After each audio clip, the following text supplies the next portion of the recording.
Well, I grew up here in Little Rock, and I got into orthotics.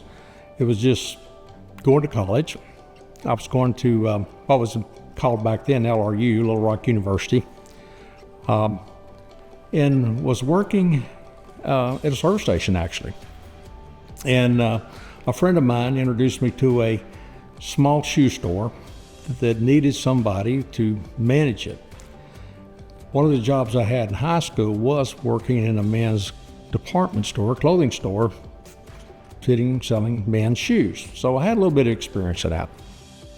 When I was approached for this opportunity, at the time I was working 7 days a week in a gas station, so it sounded pretty nice to have an indoor job. So I accepted the position. This shoe store was actually a specialty shoe store that all they dealt with were what was called back then, and this is back in the mid 70s, it was called the correct shoe store. You know, the orthotic parts of it's more like working in a shoe shop. So working at the shoe store gave me the opportunity to learn about orthotics, you know, supplying the shoes to this brace company. Eventually went to work at this brace company. The little shoe store closed up. As time went on, there wasn't as big a demand for the, quote, prescription corrective shoes, although there are still some prescribed today. But back then, there was a lot more utilized than it is today. So went to work for the brace company. Also at that same time, might be of interest, I was considering law enforcement. I actually wanted to go to law school, but couldn't afford it. So I was thinking of maybe getting into law enforcement. That's about the time that Little Rock started what they call the auxiliary police program. It was actually reserve. I applied and got accepted, and I thought, okay, I can choose. I'm still going to college, but I can choose whether I want to follow law enforcement or do I want to continue into learning more about orthotics. After about a year or so, it was clear that no, I wanted to learn orthotics. You know, I liked working with the police department. It was exciting, a lot of fun, but really wasn't a profession I thought I would want to do full time. I actually stayed in that auxiliary reserve unit for about 15, 16 years.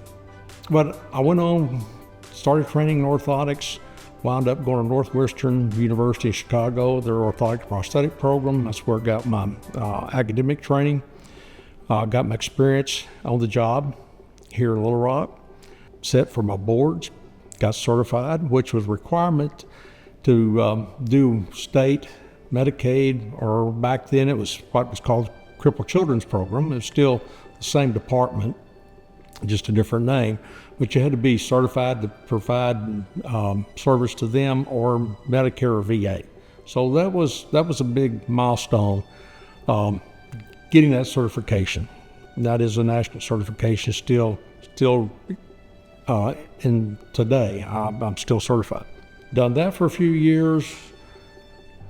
Decided it was time back long about 1980, 81 is when I actually started a company, that I saw that I could accomplish more. I felt like having my own company. I only trained and am certified in orthotics. So when I opened up, that's all we provided was orthotic care. Started with myself, 3 other employees.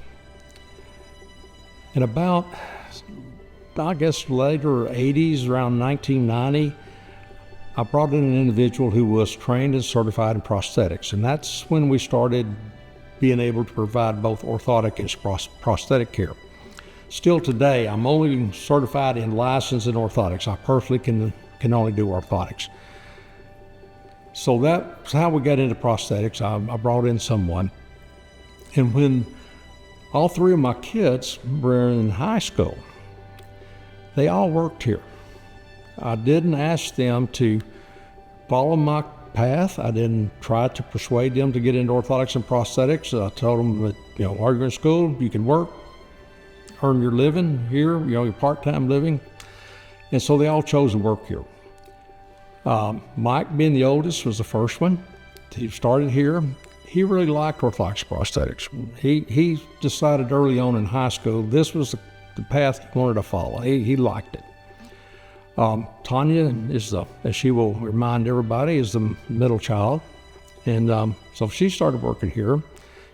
Her path here was a little different. She didn't really care to be a practitioner, but she worked in the office and done receptionist and check-in and started doing some billing. But Mike decided this is what he's going to do in high school. He followed that in going to college. He got a degree in kinesiology from UCA, went to Northwestern, got his orthotic and prosthetic training. And he got certified first. Back then, when Mike was coming through, you couldn't get a dual certification at one time. You had to follow one path and the other. And so he chose prosthetics first, which he successfully completed, and he then joined the company. And at the time, we had another certified prosthetist that Mike worked, done his residency under here, and worked with him for 2 or 3 years, and he retired.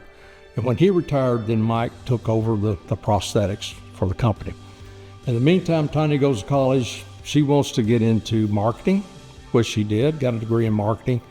But his dad, I convinced her that I needed her to learn billing, which, as I've already said, is very complex and takes a lot of training and learning. So Tanya, I think a little bit reluctantly, but did that. She still does some of the marketing, which she definitely enjoys more, but she's become pretty well an expert in O&P billing, which for a family business is huge. That way, I'm assured that she's taking care of it. It's gotten to be more than she can do as we've grown, so she's got other people to help her. The third one, of course, is Chris. He was like Mike. He wanted to do this, and so he's followed the same path, and he's now licensed as an orthotist prosthetist. So both Mike and Chris can do both. I still could just do orthotics. What we're doing to keep our original mission going, Dad got into this, totally genuine, just patient care. He saw an opportunity. He liked, loved, making differences in people's lives. And that's really what we do. We provide orthotics and prosthetics. I'm building something, but really what we're providing is a patient outcome.